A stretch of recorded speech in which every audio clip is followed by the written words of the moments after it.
ভবানীপুরে মমতা বন্দ্যোপাধ্যায় কিভাবে জয়ী হতেন তা পরিষ্কার হলো। ভবানীপুরে 40,000 ভুয়ো ভোটার প্রসঙ্গে খড়গপুরে কটাক্ষ বার্তা দিলীপ ঘোষের। শনিবার সকালে খড়গপুর শহরের বোগদা এলাকাতে হাঁটতে বেরিয়ে চা চক্রে হাজির হয়েছিলেন বিজেপি নেতা দিলীপ ঘোষ। সেখানে স্থানীয় কর্মীদের সাথে বার্তালাপ সেরে সংবাদ মাধ্যমের মুখোমুখি হয়েছিলেন। শুক্রবার পর্যন্ত এসআইআর নিয়ে উঠে আসা তথ্য প্রসঙ্গে নানা মন্তব্য করলেন তিনি। মুখ্যমন্ত্রীর বিধানসভা কেন্দ্র ভবানীপুর প্রসঙ্গে নানা কটাক্ষ বার্তা দিলেন তিনি। শুক্রবার বিভিন্ন বিধানসভা কেন্দ্রগুলিতে এসআইআর প্রক্রিয়াতে যে ভুয়ো ভোটার বেরিয়েছে তার তালিকা প্রকাশ করেছে নির্বাচন কমিশন। রাজ্যের বিরাট সংখ্যাতে যে মৃত ভোটারের নাম পাওয়া গিয়েছে সেই প্রসঙ্গে বিএলওদের হুঁশিয়ারি দিলেন দিলীপ ঘোষ। দিলীপ ঘোষ বলেন, আমরা দাবি করেছিলাম 1 থেকে 1.5 কোটি ভোটার রয়েছে এই রাজ্যে, সেখানে 58 লাখ এসে গিয়েছে। মৃত নামটাই 10%। 50 থেকে 100টা মৃত ভোটারের নাম প্রতি বুথে রয়েছে। হিসেব যেদিকে এগোচ্ছে 1.5 কোটির কাছাকাছি ভুয়ো ভোটারের নাম পরিষ্কার হয়ে যাবে। ভুলভাল তথ্য দিয়ে যারা ফর্ম পূরণ করেছেন সেগুলো সব ম্যাপিংয়ে বাদ যাবে। এই ধরনের কাণ্ডে বিহারে প্রায় 250 বিএলওকে শোকজ করা হয়েছে ও জেলে গিয়েছে। এখানে সেই সংখ্যা ডবল হয়ে যাবে। যে বিএলওরা এই চক্রান্তে পা দিয়েছেন সেটা বাধ্য হয়ে হোক আর ইচ্ছে করেই হোক, তাদের ক্ষেত্রেও জেলের ভাত খেতেই হবে। এদিন ভবানীপুর বিধানসভা কেন্দ্রে প্রায় 44,000 ভোটারের নাম বাদ যাওয়া প্রসঙ্গে দিলীপ ঘোষ মুখ্যমন্ত্রীকে কটাক্ষ করে বলেন, আজকে মমতা বন্দ্যোপাধ্যায় সেখানে কিভাবে জিততেন সেটা পরিষ্কার হয়ে গিয়েছে। প্রায় 40,000 ভুয়ো ভোটার নিয়ে তিনি জয়ী হতেন। নন্দীগ্রামে আসতেই জনপ্রিয়তার প্রমাণ পেয়েছিলেন, তাকে আমরা হারিয়েছি। একইভাবে তার বড় বড় নেতারা যেখানে জিতে এসেছেন সেখানেও স্কুটনি হলে 30 থেকে 40,000 ভোটার একটা এলাকা থেকে বেরোবে। খড়গপুরেও 25,000 বেরিয়েছে, স্কুটনি হলে সেটা আরও বাড়বে। এরকম যত জটিল জায়গা রয়েছে তৃণমূল সেখানে জেতার জন্য এই চক্রান্তগুলো করে রেখেছিল। মৃত ভোটার ডবল ভোটারদের নাম বাদ গেলে কার অসুবিধা? কেনই বা তৃণমূল অভিযোগ করবে? কারণ এর মধ্যে ওদের জেতার চালাকিটা লুকিয়ে রয়েছে। শুক্রবার রাতে এসএসসির নবম দশমের সফল চাকরি প্রার্থীদের তালিকা প্রকাশ হয়েছে। ফের আন্দোলনের সম্ভাবনা দেখা দিয়েছে। এই প্রসঙ্গে দিলীপ ঘোষ বলেন, আন্দোলন পশ্চিম বাংলার কপালে লেখাই আছে। ইতিমধ্যে শিক্ষার স্বাস্থ্যের সব দিক থেকে আমরা পিছিয়ে গিয়েছি। আইএএস আইপিএস অন্য রাজ্য থেকে ধার করে আনতে হচ্ছে। বাঙালির মেধা কি শেষ হয়ে গেছে? এটা নিয়ে ভাবা উচিত। এখন একটা মানুষকে অনেক বয়সেও চাকরি পরীক্ষা দিতে বলছেন। 10 বছর 12 বছর চাকরি করার পর পুনরায় তাকে পরীক্ষা দিতে বললে সম্ভব নয়। তার পক্ষে বহু পোস্টে খালি আছে, সেখানে চাকরি দিন সবাইকে। দেখুন, আমরা যেটা প্রথম থেকে বলে এসেছি, 1 থেকে 1.5 কোটি ভুয়ো ভোটার পশ্চিমবাংলায় বেরোবে, সেটা 58 লাখে পৌঁছেছে। বিভিন্ন ধরনের মৃত নামই তো এখানে 10%, প্রায় এক একটাতে 50 থেকে 100 পর্যন্ত এক একটা বুথে মৃত ভোটারের নাম আছে। অথচ জমা হচ্ছে যে 100% চলে এসছে, কোনো মৃত ভোটার নয়। এই যে প্রায় 24 লক্ষ বেরিয়েছে, তারা কারা? সেরকমভাবে স্থানান্তরিত একাধিক জায়গায় নাম, এবং যে লোকটার কোনো অস্তিত্ব নেই তার নামে ভোটার লিস্টে নাম আছে। এগুলো যদি ঠিকঠাক হয়, এবং যেটা শুরু হয়েছে হবে, প্রত্যেক দিন 1 লাখ করে মাইনাস হবে, তো সেই সংখ্যাটার কাছাকাছি চলে যাবে, 1.5 কোটির কাছাকাছি। কত নাম বাদ যেতে পারে না, আমরা যেটা বলেছি 1 কোটির বেশি, 1.5 কোটি পর্যন্ত হতে পারে। আর সেই দিকেই গেছে, 58 লাখ হয়ে গেছে অলরেডি ফার্স্ট রাউন্ডেই। কিন্তু তা সত্ত্বেও বহু লোককে, পাড়ার লোককে ঠাকুরদাদা দেখিয়ে নাম জমা করা হয়েছে, শ্বশুরকে বাপ দেখিয়ে করা হয়েছে। এগুলো যখনই ম্যাপিং হবে, যখনই স্ক্রুটিনি হবে, সব মাইনাস হয়ে যাবে। এবং তার সঙ্গে সঙ্গে বিহারে যেটা 200-250 বিএলও শোকজ হয়েছে, জেল গেছে, এখানে সেই সংখ্যাটা ডবল হয়ে যাবে। যে বিএলওরা এই চক্রান্তে পা দিয়েছেন, সে বাধ্য হয়ে হোক ইচ্ছা করে হোক, তাদের ক্ষেত্রে এটাই হবে, জেলের ভাত খেতে হবে। ভবানীপুরে 44,785 জন ভোটারের নাম বাদ গিয়েছে, তাহলে এবারে ভবানীপুরে কি তৃণমূলের হার নিশ্চিত? ভবানীপুরেতে মমতা ব্যানার্জি কিভাবে জিততেন সেটা পরিষ্কার হয়ে গেছে, যে 40,000 ভুয়ো ভোটার নিয়ে উনি ভোটে জিতে আসতেন। আর যেই ভবানীপুর থেকে নন্দীগ্রামে চলে এসেছিলেন, আসল তার জনপ্রিয়তা প্রমাণ পেয়ে গেছেন, তাকে আমরা হারিয়েছি। ঠিক এরকমভাবে তার বড় বড় নেতারা যেখানে জিতে এসছেন, সব জায়গায় স্ক্রুটিনি হলে এই সংখ্যাটা, আমি বলছি মিনিমাম 30 থেকে 40,000 এক একটা বিধানসভায় ভুয়ো ভোটার আছে। খড়গপুরে 25,000 বেরিয়েছে, যখন স্ক্রুটিনি হয়ে যাবে সেটা আরও বেড়ে 10-20 হাজার বেড়ে যাবে।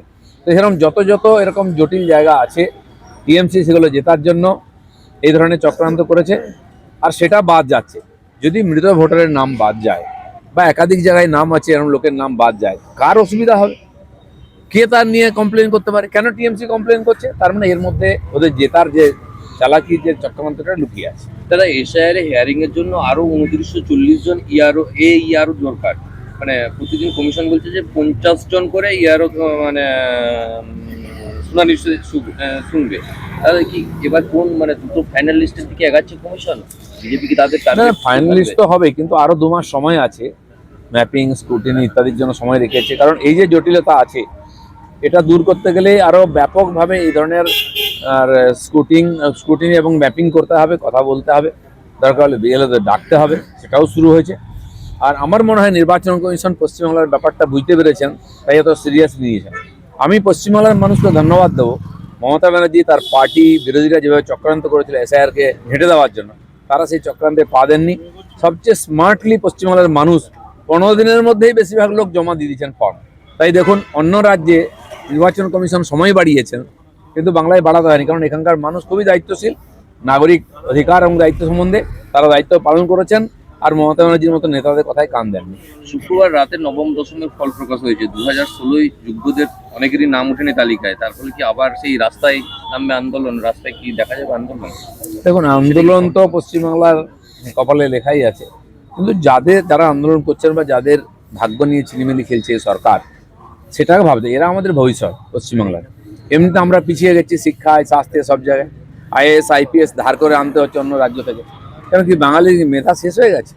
এখানকার সমস্ত নামকরা university, medical college, management college, বাইরের লোকেরা ভর্তি হওয়ার জন্য লালায়িত থাকতো।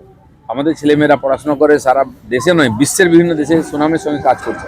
আজকে সেই পরম্পরাটাকে নষ্ট করছে এই সরকার। সিপিএম শুরু করেছিল, এরা সেটা শেষের দিকে নিয়ে যাচ্ছে। সেই জন্য এটা খুব সিরিয়াসলি করা উচিত, কেন্দ্র সরকারেরও দেখা উচিত, নাহলে পশ্চিমবাংলার যে মেধা, যে প্রতিভা, সেটা হারিয়ে যাবে আস্তে আস্তে। যদিও এই ক্ষেত্রে শিক্ষামন্ত্রী দাবি করছে যে যোগ্য শিক্ষকরা কেউ বঞ্চিত হবেন না, তাদের জন্য বিশেষ ভাবনা শিক্ষা দপ্তর। যোগ্যতার মাপকাঠি কি করেছেন ওনারা? যারা যোগ্যতার পরীক্ষায় পাশ করে চাকরি করছিলেন তারা বাদ যাচ্ছেন। তো যোগ্য কারা ওনার কাছে? যারা পয়সা দিয়েছে, যারা পরীক্ষায় বসেইনি, চাকরি কিনে, তারা যোগ্য নাকি? সেটাই তো প্রমাণ হচ্ছে। সেই জন্য প্রথম কথা, যারা ওই পরীক্ষায় পাস করেছিলেন সে লিস্ট বার করুন, তাদের চাকরি নিশ্চিত করুন। একটা মানুষ সারা জীবন চাকরির পরীক্ষা দিতে পারে না। একটা বয়স 10 বছর 12 বছর চাকরি করার পরে তাকে আপনি আবার সেই পরীক্ষায় বসতে বলছেন, এটা প্র্যাকটিক্যাল নয়। সেজন্য তাদেরটা নিশ্চিত করুন। অনেক পোস্ট খালি আছে, আপনি দিন না সবাইকে চাকরি, হয়ে যাবে। দাদা, বান্দোয়ানে গ্রেপ্তার গীতা হেমব্রম মুর্মু, অভিযোগ যে তিনি আদিবাসীদের মগজধোলাই করছিলেন এবং যার ফলে আদিবাসীরা এসআইআর ফর্মে ফিল আপ করেননি, অনেক ক্ষেত্রে গ্রেপ্তার করা হয়েছে। মানে এই ধরনের যারা করছে, এটা রাষ্ট্রের বিরুদ্ধে চক্রান্ত মানা উচিত। যারা এসআইআর থেকে বাদ দিচ্ছে, এরা কোনো না কোনো লোকের হয়ে এজেন্ডা চালাচ্ছে। আদিবাসী ভোট যদি আসে তাহলে হয়তো টিএমসি পাবে না বা অন্য কেউ পাবে না, তাই চক্রান্ত চলছে। টিএমসির বড় বড় নেতা নেত্রীরা, মমতা ব্যানার্জি নিজে এসআইআর বিরোধিতা করে নিজে ফর্ম ফিল আপ করেছেন। মমতা বলা ঠাকুর সিএর বিরোধিতা করেছিলেন যে ফর্ম ফিল আপ করবেন না। তিনি হিন্দুত্বের সার্টিফিকেট 150 টাকায় বিক্রি করছেন, নিজে এসআইআরে নাম রেজিস্ট্রি করেছেন। তো কেন মানুষকে বিভ্রান্ত করছেন? তা আমার মনে হয় অতি সাধারণ যারা আদিবাসী অশিক্ষিত মানুষ, তাদেরকে বিভ্রান্ত করা সহজ হয়তো হচ্ছে। পশ্চিমবাংলার মানুষ এদের কথায় বিভ্রান্ত হবেন না। দাদা, কমিশন খুব কড়া নির্দেশ দিয়েছে যে একজন মৃত মানুষের নামও ভোটার তালিকায় থাকলে বিএলওদের বিরুদ্ধে কড়া ব্যবস্থা নেওয়া হবে। তার মানে কি এখনো আশঙ্কা থেকে যাচ্ছে যে মৃত মানুষের নাম থেকে যেতে পারে ভোটার লিস্টে? না, আশঙ্কা নেই, আছে তো নাম। আমি যে বুথে থাকি ওখানে, সেখানে 54 জন মৃত ভোটারের নাম আছে। আমাদের পুরনো একজন কর্মী সেখানে বিএলএ আছেন। 1200-র বেশি ভোটার, 220টা ফলস নাম আছে, তিনি সব বার করেছেন। তার মধ্যে 54টা মৃত আছে। তো হিসাব দেখুন আপনি, তাহলে হিসাবে কি বেরোচ্ছে। এই প্রপোর্শনে সব জায়গায় নাম আছে মৃত এবং ভুয়ো ভোটার। তো সেটা যে এসছে মৃত ভোটারের যে ফর্ম, তার পরিবারের কাছে দেওয়া হয়নি, কারণ তারা জানে সে ব্যক্তি মারা গেছে, রেখে দেওয়া হয়েছে। টিএমসির নেতারা বিএলওকে পরে সেটা জমা করে ধরিয়ে দিয়েছে ফিল আপ করে। সেই নাম বহু আছে। আজ বিএলওদের দায়িত্ব বাদ দিন, নাহলে বিহারের মতো জেলে যেতে হবে, চাকরিও যাবে। যে কড়াকড়ি শুরু করেছে নির্বাচন কমিশন, আরও কড়াকড়ি হবে। এবং যেখানে সামান্য সন্দেহ হবে সবাইকে ডাকানো হবে, স্ক্রুটিনি ভালোভাবে হবে, আর দায় নিতে হবে রিটার্নিং অফিসার এবং বিএলওদেরকে। সেই সময় এসে গেছে, কারণ বিএলওদের হাতে এখনও টাইম আছে, তারা ডিলিট করুন, নাহলে যারা করিয়েছে তারা তো বেঁচে যাবে। আমার মনে হচ্ছে বিএলওরা রাজি হচ্ছেন না বলে তাদের বাড়ি ঘিরে ইট পাটকেল মারা হচ্ছে, দমদমে এই ঘটনা হচ্ছে। আপনারা জানেন বিএলওরা বুঝে গেছেন দায় ওনাদের নিতে হবে, চাকরি ওনাদের যাবে। জেলা রাজনীতিতে আছে দাদা, জেলার যে কার্যালয় ওইদিকে থেকে খড়গপুরে আসছে, এবার কি কার্যালয় নিয়ন্ত্রিত বা পুরো জেলার কাজ থেকে এখান থেকে নিয়ন্ত্রিত হবে মনে হয়? দেখুন, পার্টি বড় হচ্ছে, যোগাযোগের সুবিধা ইত্যাদি, যেহেতু আমাদের লোকসভা অনুযায়ী জেলা হয়ে গেছে, তো মেদিনীপুরে যে পার্টি অফিস আমাদের ছিল সেটা তো একটা ছোট মন্ডল পার্টি অফিসের সমান, জেলার কাজ চালানো, নির্বাচন চালানোর পক্ষে উপযুক্ত নয়। দ্বিতীয় কথা, যে সাংগঠনিক জেলা আমাদের শেষ হচ্ছে এগরায় শেষ প্রান্ত, এখান থেকে 100 কিলোমিটারের বেশি, আর এক প্রান্তে হচ্ছে মেদিনীপুর, যেখানে আমাদের জেলা অফিস শেষে একদম। সেজন্য জেলা সংগঠনের যারা দায়িত্বে আছেন তারা মনে করছেন যে খড়গপুর যোগাযোগের দিক দিয়ে সুবিধা, ট্রেন, বাস, হাইওয়ে কমিউনিকেশনের সুবিধা, তো এখানে নেওয়া উচিত, তাই এখানে নিয়েছেন। রাজ্য পার্টি অফিসও আমরা জানেন যে মুরলীধর সেল লেনে 70 বছর ধরে আমরা চালিয়েছি। গত নির্বাচনে আমরা হেস্টিংসে নিয়েছিলাম, এবারে সেক্টর 5-এ অফিস নেওয়া হয়েছে। তো কাজের বিস্তার সুবিধার জন্য আধুনিক অফিস দরকার, তাই জায়গায় জায়গাটা পরিবর্তন করা হচ্ছে। খড়গপুর এবং ঘাটাল দুটো আসন ছিল, এবার কি মনে হয়? খড়গপুর ঘাটাল দুটো লোকসভা, দুটো আলাদা জেলা। আমরা গত লোকসভা তার আগের লোকসভায় ঘাটালের লড়াই দিয়েছি, হয়তো জিতিনি।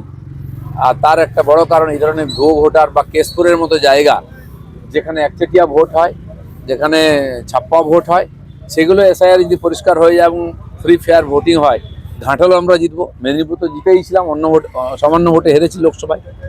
শুধু তাই নয়, বিধানসভা থেকেও তার পরিবর্তন আমরা আশা করব।